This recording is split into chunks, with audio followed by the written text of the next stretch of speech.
I first visited the village of Longyearbyen about 12 years ago during polar night. It was pitch dark, 20 degrees below zero, and I immediately fell in love with it.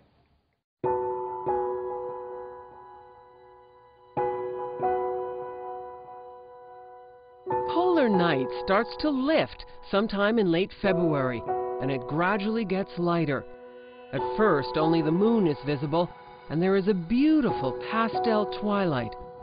Then suddenly, after 4 months of darkness, the first rays of sunlight hit the top of the mountain outside the village.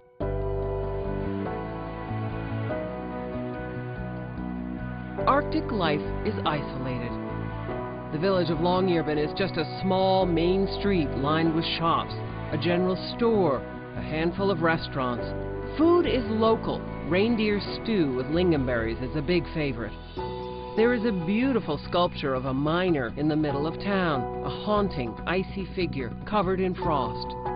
Part of the action takes place at the Spitsbergen Hotel, and I always stay there every time I go to Svalbard. It's an old miner's lodge that was once used for the personnel of the Arctic Coal Company. The old mine is still there, abandoned, just as it is in the book, high up on the mountain. And the miner's graveyard, described in the Explorer's Code, overlooks the valley. In the back row are those who perished in the 1918 pandemic. Some miners were buried with their lamps at the foot of a simple wooden cross. The seed vault is also real. Built into the side of the mountain, the facade juts out at an angle. The walk down into the vault is long and a bit eerie.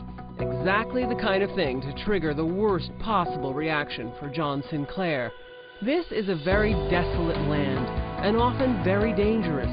On a dog sled expedition, there are absolutely no signs of civilization.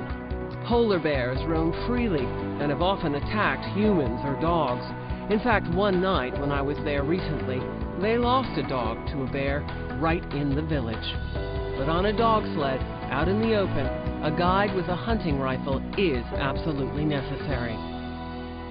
I do hope all my readers fall in love with the Arctic regions from reading the Explorer's Code, but I do have a few words of advice. Dress warmly and watch out for the polar bears.